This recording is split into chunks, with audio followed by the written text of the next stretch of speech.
Good evening to all of you. आप लोग को हम केमिस्ट्री का क्लास दे रहे हैं। ये आपका पार्ट 4 होगा।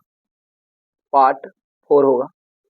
10th क्लास के बच्चे, 10th क्लास के जो बच्चे हैं, है ना, जो बिहार बोर्ड से BSEB बिहार बोर्ड से हैं, उनके लिए हम केमिस्ट्री का जो है पार्ट 1 पार्ट 2 करके एकदम जबरदस्त तरीके से जो है क्लास दे रहे हैं। जिनका एग्जाम हो या जो भी 10th क्लास का पढ़ाई शुरू करना चाह रहे हैं, उनके लिए ये क्लास काफ़ी फायदेमंद है।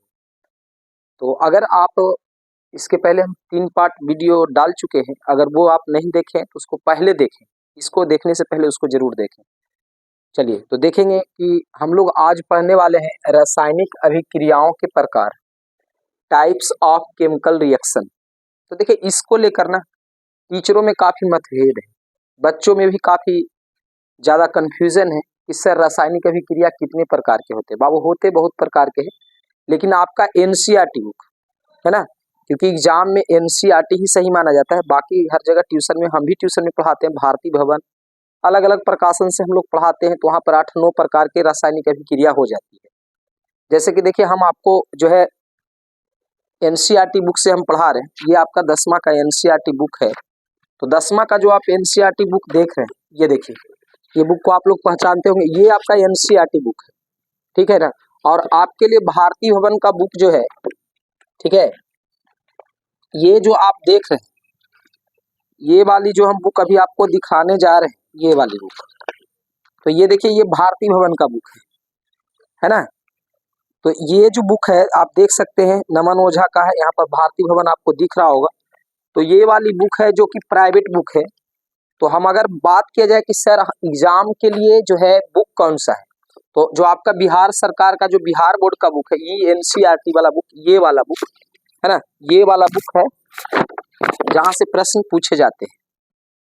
लेकिन इसमें थोड़ा डिटेल्स में दिया गया है, इसलिए हम लोग क्लास में इसको भी पढ़ा देते हैं, ठीक है। लेकिन आपको NCERT पैटर्न फॉलो करना है, तो हम NCERT पैटर्न पर चल रहे हैं। इसके अलावा ऐसा नहीं कि हम 5 ही रिएक्शन पढ़ाने वाले हैं, हम आपको कम से कम 9-10 रिएक्शन पढ़ाने वाले हैं। लेकिन पहले हम NCERT को कवर करेंगे, बचे हुए समय में हम भारती भवन वगैरह वगैरह बुक को हम डाल देंगे, ठीक है। तो सबसे पहले हम देखेंगे, कंफ्यूजन रहता है कि सर जी, जैसे आपने देखे रासायनिक अभिक्रिया कितने प्रकार के होते हैं, तो बहुत प्रकार के होते हैं, लेकिन NCERT में आपका 5 ही दिया गया है। जैसे संयोजन अभिक्रिया, संयोजन अभिक्रिया माने जुड़ना, वियोजन अभिक्रिया मतलब टूट जाना, विस्थापन मतलब होता है किसी एक परमाणु को हटाना, द्विविस्थापन मतलब होता है 2 परमाणु को हटा देना, अपचयन उपचयन मतलब समझते होंगे, उपचयन अपचयन, इसी को हम रेडॉक्स अभिक्रिया कहते हैं।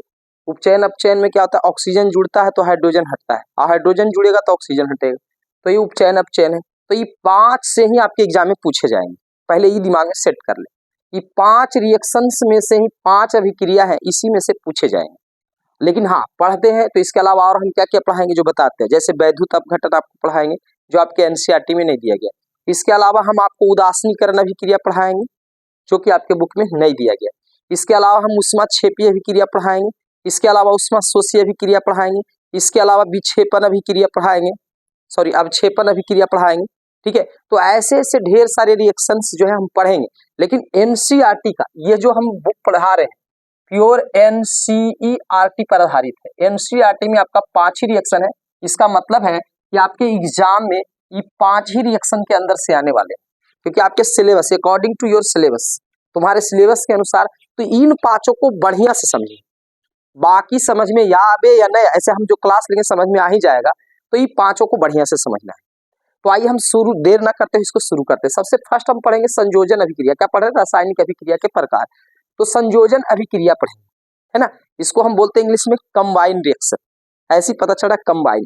तो इसका एक नाम और है बाबू, संश्लेषण अभिक्रिया, याद रखेंगे, ऑब्जेक्टिव में पूछा जाता है कि संयोजन अभिक्रिया को और किस नाम से जानते हैं, तो संश्लेषण अभिक्रिया। तो चलिए जी समझते हैं कि संयोजन अभिक्रिया कहते किसको है। तो सबसे पहले देखिए क्या है, हम एकदम पूरा देहाती भाषा में आपको समझाते हैं। 2 छोटे छोटे वस्तु को अगर हम मिला दें और उसको मिलाकर एक बना दे, तो 2 को मिलकर जुड़ के एक बन गया, तो क्या हो गया, संयोग हुआ, तो उसको संयोजन कहेंगे। तो उसी तरह से आइए इसका परिभाषा देखते हैं। संयोजन अभिक्रिया वैसा अभिक्रिया, एकदम आसानी से लिखना है, जिसमें 2 या 2 से अधिक, 2 भी हो सकता है, 2 से, जैसे एग्जांपल देखिए, इसमें एक कैल्शियम ऑक्साइड है एक जल है, तो यहाँ दो गो हो गया ना, एक यौगिक किया हुआ, एक यौगिक किया हुआ, दो गो हुआ। तो दो या दो से अधिक अभिकारक, देखिए अभिकारक हम आपको बताए थे कि इस तरह वाला को कहते हैं अभिकारक, इसलिए कह रहे हैं पहले वाला वीडियो देखे। इधर वाला को कहते हैं अभिकारक, इधर वाला को कहते हैं प्रतिफल। तो बताइए इधर अभिकारक कई गो है, दो गो है, या दो से अधिक भी हो सकता है, एक दो तीन अभिकारक भी हो सकता है। तो इधर वाला को अभिकारक बोलेंगे, इधर वाला को प्रतिफल बोलेंगे। तो वैसा अभिक्रिया जिसमें दो या दो से अधिक अभिकारक है ना, अभिकारक मिलकर एकल उत्पाद, एकल उत्पाद, एकल माने होता है एक, उत्पाद बोलते हैं प्रतिफल को। हम बोले थे कि इधर वाला को प्रतिफल बोलते हैं, याद रखेंगे, इधर वाला को हम प्रतिफल भी बोलते हैं, प्रतिफल भी बोलते हैं, और कहीं कहीं उत्पाद भी लिखल रहेगा, दोनों एक ही चीज है बाबू, ध्यान रखेंगे। अंग्रेजी में इसको प्रोडक्ट बोलते हैं, हम कई बार बता चुके हैं, ठीक है। इसको अंग्रेजी में क्या बोलते हैं, प्रोडक्ट बोलते हैं, ठीक है। तो क्या बोल रहा है कि दो या दो से अधिक कौची अभिकारक, इधर वाला को क्या बोलते हैं अभिकारक। तो एक अभिकारक, दो अभिकारक, दो अभिकारक चाहे तीन हो सकता है, चार हो सकता है, ये जब आपस में मिल जाएगा ना, ये आपस में मिल जाएगा ना, अब मिलकर जब एकल उत्पादन यानी एक प्रतिफल बनाएगा, देखिए एक प्रतिफल बना लिया, एक प्रतिफल देखिए बनाया, COH2S बनाया, ठीक बनाया ना। तो एकल मतलब होता है एक, घबराएंगे नहीं। अब उत्पाद कर रहा है किसको, प्रतिफल को। प्रतिफल किसको कहते हैं, जो नया चीज बनता है। अभिकारक किसको कहते हैं, जो भाग लेता है। ये तो हम पहले क्लास में समझा चुके। अगर मेरा पार्ट बाई पार्ट अगर पढ़ते आ रहे तो आपको बढ़िया समझ में आएगा। तो आप आराम से लिखें कि वैसा अभिक्रिया जिसमें दो या दो से अधिक अभिकारक मिलकर एक प्रतिफल बनाए, एक प्रतिफल बनाए, तो और बोलता है एकल उत्पादक, उत्पाद का निर्माण करता है, तो उसे संयोजन अभिक्रिया कहते हैं। जैसे यहाँ देखेंगे, अच्छा ये सब क्या लिखा हुआ, इस सॉलिड लिखा, इस सबको हटा देते हैं, ये आप लिखे या ना लिखे, इस सबको हम हटा लेते हैं आपको, ताकि अच्छा समझ में आए, कोई डिस्टर्ब ना हो। देखो जी यहाँ पर क्या है, हमने एक अभिकारक को, इधर वाला को अभिकारक कहते हैं, एक अभिकारक हमने क्या लिया है, कैल्शियम ऑक्साइड। कैल्शियम ऑक्साइड सब लोग जानते हैं, इसका रासायनिक नाम है कैल्शियम ऑक्साइड, और इसका जो है व्यापारिक नाम क्या है, कली चूना, कली चूना, ठीक है जी। तो ये कली चूना है, और उसको हम जल, उसमें हम जल डाल दिए, तो क्या हो गया, दोनों के बीच रिएक्शन हो गया। ऐसे भी हम बताए हैं कि जल में चूना डालने से क्या होता है, रिएक्शन होता है। तो कली चूना में जब हम जल डालते हैं तो दोनों रिएक्शन करके क्या बनता है, COH2S। तो देखिए दो अलग अलग चीज था, अब बन गया एक, ठीक है जी। तो दो गो इसमें जुड़ गया ना, दो गो जुड़ के एक बन गया ना बाबू, तो इसलिए इसको कहेंगे संयोजन अभिक्रिया। तो हम इसको कैसे बोलेंगे, वैसा अभिक्रिया जिसमें दो या दो से अधिक अभिकारक, इस साइड वाला को जो अभिक्रिया में भाग लेता है उसको बोलते हैं अभिकारक। दो या दो से अधिक अभिकारक जुड़कर, दो या दो से अधिक अभिकारक जुड़कर एक प्रतिफल का निर्माण करे या एक उत्पाद का निर्माण करे, तो उसे हम कहते हैं संयोजन अभिक्रिया, ठीक है जी। इसी को इंग्लिश में बोलते हैं कंबाइंड रिएक्शन, ओके, ठीक है जी। तो इसको हम संयोजन अभिक्रिया कहते हैं। जैसे आप एग्जाम्पल देख लो जी, कली चूना जल दोनों मिला तब बना बूझा चूना। अच्छा यहाँ से एक सवाल पूछते हैं, ये तो सब बच्चे को समझ में आ गया। आप लोग बताए आपके पापा कौन सा चूना खाते हैं खैनी में, कली चूना, बूझा चूना, कौन सा चूना खाते हैं? पापा जी को ये मत खिला देना कली चूना, ओठ के नीचे गिर जाएगा गल के। आपके पिताजी बूझा चूना, उसमें पानी डाल रहता होगा, देखे होंगे उसमें पानी डाला होता है, तो इसमें पानी डाला गया है, पानी डाल के बूझा चूना बनता है। तो बूझा चूना का सूत्र क्या होता है, COH2S। याद रखना एग्जाम में पूछा जाता है, बूझा चूना का सूत्र क्या होता है, COH2S। कली चूना का होता है CO, है ना। तो पापा की चिनौटी पर लिख देना COH2S, क्लियर है जी। तो ये हो गया आपका COH2S बूझा चूना हो गया। देखिए जी यहाँ से एक सवाल और पूछा जाता है, क्या पूछा जाता है कि जब हम दीवार पर सफेदी करते हैं, सफेदी मतलब समझते होंगे, चूना को घोर कर हम सफेदी करते हैं, यानी कि उसको पेंट करते हैं, पोतते हैं। तो जब पेंट करते हैं तो उस पर वो जो दिख रहा है, दीवार पर अभी दिख रहा होगा, तो बताइए वो जो दीवार पर उजला उजला दिख रहा है, जो पेंट के रूप में लग गया, वो कौन चूना है, वो CaO है कि कली की बुझा हुआ चूना है? तो ध्यान रखेंगे वो बुझा हुआ चूना है, क्योंकि उसमें पानी डाला जा चुका है। यानी दीवार पर कौन सा है, COH2S, COH2S। आइए क्या करता है COH2S, कि कार्बन डाइऑक्साइड को तेजी से सोख लेता है, सोखने के कारण इसमें चमक आ जाती है। तब पूछेगा COH2S बुझा चूना होता है जो किसको सोखता है, तो कार्बन डाइऑक्साइड को सोखता है, जिसके कारण दीवार में चमक आ जाती है, चमकने लगती है। COH2S दीवार पर ही लगा हुआ है। दीवार का अगर पेंट हम करा रहे व्हाइट वाला और कहें कि क्या है, तो COH2S, क्योंकि उसमें पहले पानी डाली जा चुकी है, क्लियर है। अच्छा नीचे देखिए जी, कार्बन यानी कोयला, कोयला बोल सकते हैं, या कार्बन, कार्बन है ना, कार्बन का परमाणु संख्या 6 हम बता चुके। अगर कार्बन को, कोयला भी बोल सकते हैं, कोयला को ऑक्सीजन के साथ अगर जलाएं तो कौन सी गैस रिलीज करेगी, CO2। तो देखिए जी यहाँ पर कार्बन ऑक्सीजन दोनों मिल के, दो गो है लेकिन मिल के बन गया CO2। तो ये कौन सा, ये वाला कौन सा अभिक्रिया कहलाएगा जी, तो सर संयोजन सर, क्योंकि दोनों जुड़ रहा है आपस में, तो संयोजन अभिक्रिया कहलाएगा, ठीक है जी। एग्जाम में सोचिए इस टाइप का ऑब्जेक्टिव में भरल रहता है, ऑब्जेक्टिव में दे देगा ये वाला, कहेगा बताइए कौन रिएक्शन है, तो कुछ नहीं, जैसे देखेंगे दो गो जुट के एगो बनल है तो तुरंत मारेंगे संयोजन अभिक्रिया, ठीक है। और जस्ट जी इसका उल्टा, देखिए इसमें क्या है, दो जुड़ा है, तीन भी जुड़ सकता है, इसको क्या बोलते हैं अभिकारक, ये क्या बना प्रतिफल, तो दो या दो से अधिक अभिकारक जुड़ेगा और एक प्रतिफल बनाएंगे। लेकिन अब क्या होगा, उल्टा होगा, किसमें, वियोजन में। वियोजन माने होता है टूटना या अपघटन, ठीक है जी। क्या होता है वियोजन माने टूटना, तो ध्यान रखिए कि इसमें इसका उल्टा होता है, इसमें दो या तीन चार मिल के एक बनेगा, लेकिन इसमें एक बड़ा यौगिक टूटकर, है ना, एक बड़ा टूटकर छोटे छोटे बन जाएगा। चलिए जी, तो हमको वियोजन भी समझ में आइए देखते हैं वियोजन अभिक्रिया किसे कहते हैं। तो वियोजन अभिक्रिया वैसा अभिक्रिया जिसमें एकल अभिकारक, एकल माने अभी बताए थे एक, ये एनसीईआरटी का लैंग्वेज है, देखिए एनसीईआरटी का लैंग्वेज हार्ड होता है। एकल, एक नहीं बोल रहा है, एकल, एकल अभिकारक क्यों बोला है, क्योंकि भाई इस तरह वाला को क्या बोलते हैं अभिकारक, तो देखिए इसमें एक गो अभिकारक है, हम बताएं इधर वाला को अभिकारक कहते, इधर वाला को प्रतिफल कहते, तो इसमें देखिए एक गो अभिकारक है, कौन है, फेरस सल्फेट FeSO4। यहाँ एस क्यों लिखा है सर, क्योंकि सॉलिड ठोस के रूप में है, इसलिए एस लिखा हुआ था, ठीक है जी।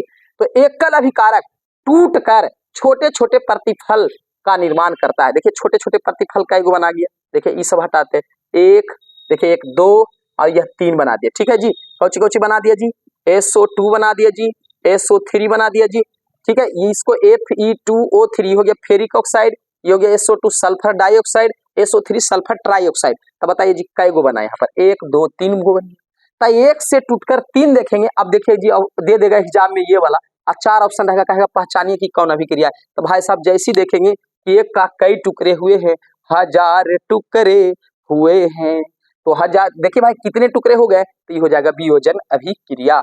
तो यह है फेरस सल्फेट, फेरस सल्फेट का सूत्र याद रखेंगे, FeSO4 होता है, और इस पर गर्मी जैसी हीट दिया गया है, उष्मा देने के कारण ही टूटा है। ऐसे आप लोग जानिए हमेशा कि कोई भी चीज जब वियोजन होता है टूटता है, तो इसको तोड़ने के लिए या तो हीट ऊपर से देना है, जिसको हम हिंदी में उष्मा बोले, या तो करेंट आपको देना होगा, करेंट देंगे, ठीक है, या बहुत ज्यादा उसे टेम्परेचर में तापन जिसको कहते हैं, तो ये सब उत्प्रेरक का काम करता है। तो विद्युत धारा, उष्मा, ये सब उत्प्रेरक है जो किसी चीज को तोड़ने में मदद करता है। क्लियर है। तो यहाँ पर आपको ध्यान देना है कि एक, बस इतनी ध्यान देना है कि एक क्या है, एक क्या है अभिकारक है, चूंकि इधर वाला को अभिकारक, इधर नया बनता पड़ते, एक अभिकारक टूटकर छोटे छोटे कई प्रतिफल का निर्माण कर देते हैं, या ऐसे भी लिख सकते हैं कि एक अभिकारक टूटकर छोटे छोटे दो या दो से अधिक प्रतिफल बन जाते हैं, तो इस अभिक्रिया को कहते हैं वियोजन। बस इसका उल्टा है, इसमें दो तीन मिल के एक बनेंगे, इसमें एक जो है टूटकर दो तीन चार पांच बन जाए। क्लियर है जी। यहाँ पर भी देखिए CaCO3, इसको बोलते हैं कैल्शियम कार्बोनेट, बाबू इसको बोलते हैं कैल्शियम कार्बोनेट, यही है चूना पत्थर।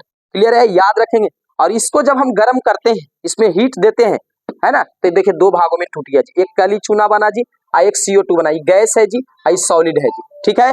तो यहाँ पर आपको समझ में आ गया होगा, ठीक है।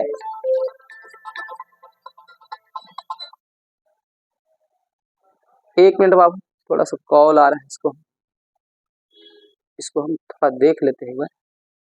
चले, तो आपको समझ में आ रहा था कि संयोजन वियोजन क्या है। तो संयोजन में सर दो तीन गो मिलेगा और एक जुड़ जाएगा, एक बन जाएगा। और वियोजन में क्या है सर, एक जो है ना, कई चीज में टूट जाता है। तो ये हो गया संयोजन और वियोजन, ध्यान रखेंगे, ठीक है जी। अब देखते हैं विस्थापन अभिक्रिया। देखो बाबू, सबसे पहले हम बताते हैं कि विस्थापन अभिक्रिया को हम एकल विस्थापन अभिक्रिया भी कहते हैं, ध्यान रखेंगे। एकल विस्थापन अभिक्रिया को यहाँ पे मैं लिख देता हूँ, विस्थापन अभिक्रिया को एकल विस्थापन अभिक्रिया भी कहते हैं। एकल विस्थापन अभिक्रिया कहते हैं। इसको इंग्लिश में क्या बोलते हैं सर, इसको इंग्लिश में बोलते हैं सिंगल डिस्प्लेसमेंट रिएक्शन। क्या बोलते हैं, सिंगल, एकल माने एक, अभी कई बार बताए, इंग्लिश में बोलते हैं सिंगल, तो एकल डिस्प्लेसमेंट रिएक्शन, ठीक है जी। तो एकल विस्थापन ऐसे ही पता चल रहा है, एकल मतलब एक, देखिए समझने का पर विस्थापन माने किसी को भगा देना, हटा देना, विस्थापित कर देना, हटा देना। जैसे तुम बैठे हुए चेयर पे, आपके पिताजी आए, आप हट गए, क्यों हट गए, क्योंकि आपके पिताजी में पावर ज्यादा है, शक्ति ज्यादा है, बड़ा है आपसे, आप उनका आदर करें, आप हट गए। उसी तरह से तत्व जो होते हैं, कुछ तत्व जो होते हैं शक्तिशाली होते हैं, और उसको जैसी डालिएगा तो जो कमजोर तत्व होगा वो हट जाएगा, एगो हट जाएगा, तो एगो हट जाएगा ना, तो इसी को कहते हैं सिंगल विस्थापन। आइए समझाते बढ़िया से। तो देखिए क्या हुआ, विस्थापन अभिक्रिया क्या है, तो ध्यान देंगे, इसी को एकल विस्थापन भी कहते हैं। तो वैसा अभिक्रिया जिसमें एक तत्व है ना, एक तत्व, देखिए जिसमें क्या है, तत्व है, तो एक तत्व है ना, वैसा अभिक्रिया जिसमें एक तत्व दूसरे तत्व, देखिए इसमें दूसरा तत्व ही है, और उसके यौगिक से हटाता है। बताए थे जी कि यौगिक हो गया, क्यों? क्योंकि जिसमें 2-3 तत्व मिल जाते थे यौगिक होता था। ये तत्व इसके यौगिक से एक तत्व को हटा देगा। जिंक क्या करेगा? कॉपर को हटा देगा, क्योंकि भाई जिंक अभिक्रिया ज्यादा है। जिंक जो है ज्यादा अभिक्रियाशील होता है कॉपर से। आपको हम क्रियाशीलता की श्रेणी बताएंगे आगे चल के, एकदम कंप्लीट हो जाएगा कि कौन ज्यादा क्रियाशील होता है। फिलहाल अभी यह इतनी ध्यान देना कि सर विस्थापन अभिक्रिया कहेंगे किसे? देखिए जिंक है, कॉपर को हटा देगा, तो कॉपर को हटा देगा तो यहाँ जिंक आ जाएगा, तो हो जाएगा ZnSO। जिंक के जगह पर कौन आ जाएगा? सॉरी, कॉपर के जगह पर कौन आ जाएगा? जिंक, तो हो जाएगा ZnSO4। देख लीजिए ZnSO4। आई जो है बेचारा कॉपर हट गया इधर। ओके, तो कै गो के हटाया जा रहा है? एगो के। कौची एगो? तो तत्व ने है जी बताया था, जिसका संकेत होता है उसे क्या कहते हैं? तत्व कहते हैं। और एक संकेत कई बार, एक दो संकेत आपस में जुड़िया, जैसे कॉपर SO4 दो को जुड़िया रहती, बन गया यौगिक। तो यौगिक में से ई तत्व क्या किया? एक यौगिक को हटा दिया। क्लियर है? तो वही लिखा हुआ है वैसा अभिक्रिया जिसमें एक तत्व ई हुआ एक तत्व, दूसरे तत्व को, दूसरा तत्व हुआ कॉपर, उसके यौगिक से, यौगिक है ना जी, तो यौगिक से विस्थापित करता है, या कह सकते हैं हटा सकता है, हटा देता है। विस्थापित मतलब होता है हटा देना। तो जब हटा देता है तो उसे विस्थापन अभिक्रिया कहते हैं। जिंक देखो जी, कॉपर को हटा दिया, जिंक उसके जगह पे बैठ गया। तो उसी तरह देखेंगे जी, कॉपर को कौन हटा देगा जी? लोहा। तो देखिए यहाँ पर लोहा Fe आ गया जी, जिसको हम बोलते हैं आयरन। तो ये हो गया जी FeSO4, और कॉपर देखिए बगल में बैठ गया। तो ऐसा जब भी आपका दे दे एग्जाम में, ऐसा जब भी दे दे, देखेंगे कि इसके स्थान पर बैठ गया है, एगो हटा दिया गया एगो, तो उसको बोलते हैं एकल विस्थापन अभिक्रिया, single displacement reaction. Single displacement reaction, बोलो क्लियर है कि? वैसा अभिक्रिया जिसमें एक तत्व दूसरे तत्व को उसके यौगिक से हटा देता है या विस्थापित कर देता है। सिंपल, रटना नहीं है, रटना नहीं, समझना है। क्या बोलेंगे? वैसा अभिक्रिया, ध्यान दें, वैसा अभिक्रिया जिसमें एक तत्व दूसरे तत्व को उसके यौगिक से उसके यौगिक से क्या करता है? हटा देता है या विस्थापित कर देता है, तो उसको कहते हैं हम विस्थापन अभिक्रिया। एग्जाम्पल में आप देख सकते हैं, जिंक हटा दिया, कॉपर को अलग, लोहा देखिए कॉपर को अलग हटा दिया, उसके जगह पर ही बैठ गया। ठीक है जी, तो आपको समझ में आ गया होगा। और उसी तरह से द्वितीय विस्थापन अभिक्रिया, इसको हम बोलेंगे डबल डिस्प्लेसमेंट रिएक्शन, क्योंकि इसमें दो का विस्थापन होगा। तो दो का विस्थापन होगा ना, तो उसी को कह देते हैं आदान प्रदान, आदान प्रदान, आदान प्रदान। क्लियर है? तो आइए देखते हैं द्वितीय विस्थापन अभिक्रिया किसे कहते हैं। तो वैसी अभिक्रिया जिसमें अभिकारकों के बीच, अभिकारक किसको कहते हैं जी? अभिकारक इस तरफ वाला को कहते हैं, कई बार बताए हैं। इधर अभिक्रिया में जो भाग लेता है इसको कहते हैं अभिकारक, कहते हैं ना अभिकारक। अंग्रेजी में क्या कहते हैं? रिएक्टेंट। इसको कहते हैं हम अभिकारक, अभिकारक। इसको क्या कहते हैं जी? प्रतिफल। ठीक है जी, प्रतिफल। तो ध्यान रहे आप सभी बच्चे को कि जब भी आदान प्रदान होता है तो अभिकारक की तरफ, प्रतिफल की तरफ। तो ध्यान देंगे, वैसा अभिक्रिया जिसमें अभिकारकों के बीच, अभिकारक एगो ये है, अभिकारकों के बीच आयनों का आदान प्रदान होता है। आयनों का, या कह सकते हैं तत्वों का आदान प्रदान होता है। जैसे यहाँ सोडियम तत्व है, यहाँ बेरिलियम तत्व है, तो ई चल जाएगा इसमें, ई चल जाएगा इसमें। देख लीजिए बेरिलियम है Cl2 के साथ, और सोडियम है SO4 के साथ। तो SO4 में चलाएगा बेरिलियम, Na चलाएगा Cl2 के साथ। तो देखिए हो गया, यहाँ पर क्या हो जाएगा? SO4 के साथ चलेगा बेरिलियम, तो हो जाएगा BaSO4, Na चलेगा इसमें, तो NaCl2। क्लियर है कि नहीं? दो का आदान प्रदान हुआ कि नहीं? सोचो जरा, गौर करो, क्या हुआ? ई जो है Ba, Cl को छोड़ के SO4 के साथ चल गया, इस सोडियम को हटा दिया। तो सोडियम कहा कि तुम हमको हटाया तो हम तोर जगह लूट लेते हैं। तो दो का आदान हुआ, एक जगह पर ही, एक जगह पर ही। तो बोलो जी, कै गो का होगा विस्थापन? विस्थापन माने हटाना, द्वितीय माने दो को हटाया जा रहा है, तो इसको कहते हैं कौची? द्वितीय विस्थापन अभिक्रिया। जैसे आप देख सकते हैं एग्जाम्पल में Na2SO4, अब BaCl2 है यहाँ पे, तो क्या किया? Ba चल जाएगा इसमें, जैसे ऐसी एग्जाम में देगा जी, 4 गो ऑप्शन दे रहेगा, एकल विस्थापन, द्वितीय विस्थापन। तो आप गौर से देखना कि अच्छा Ba को हटा दिया, Ba देखिए चला है किसके पास? SO4 के पास, तो BaSO4, Na चला है Cl2 के होते हैं Na2, माने दो गो का अदला बदली हुआ है। तो हमारे आंसर में द्वितीय विस्थापन अभिक्रिया। तो आपको समझ में आ गया होगा। अपचयन उपचयन को हम देख लेते हैं, ठीक है? या हो सकता है लंबा वीडियो हो जाए, हम चाह रहे हैं कि छोटा छोटा वीडियो दे। तो इससे आगे हम कल क्या करेंगे? अपचयन उपचयन को भी देखेंगे। अपचयन उपचयन के अलावा जितने भी रासायनिक अभिक्रिया है उन सभी को देखेंगे। पहले एक बार आइए देख लेते हैं कि सर हमने क्या क्या पढ़ा। बाबू सबसे पहले पढ़ा रासायनिक अभिक्रिया कितने प्रकार के? तो अभी मुख्य रूप से 5 प्रकार के NCERT के अनुसार। पहला क्या है सर? संयोजन अभिक्रिया। संयोजन अभिक्रिया किसे कहते हैं? बोलने के लिए सीखो बाबू। जब छोटे छोटे या दो से अधिक अभिकारक और इधर वाला को क्या कहते हैं अभिकारक। या बोल सकते हैं तत्व रे बाबू, जब दो या दो से अधिक तत्व आपस में मिलकर एक नए यौगिक का निर्माण करता है। या ऐसे बोल सकते हैं दो या दो से अधिक अभिकारक आपस में मिलकर एक प्रतिफल का निर्माण करता है तो उसे कहते हैं संयोजन। दू गो मिलके एगो बन गेलो तो बन गेलो संयोजन। एगो टूट के दू तीन गो हो गेलो तो हो गेलो वियोजन। चलो खत्म। फिर बोले एकल विस्थापन या विस्थापन अभिक्रिया, इसमें कै गो का बोलेंगे, जब कोई क्या बोलेंगे, इसमें बोलेंगे हम लोग विस्थापन वैसा अभिक्रिया जिसमें एक तत्व, क्या बोलेंगे, एक तत्व किसी दूसरे तत्व को उसके यौगिक से हटा देता है या विस्थापित कर देता है। ठीक है जी, तो वो हो गया आपका विस्थापन अभिक्रिया या एकल विस्थापन अभिक्रिया।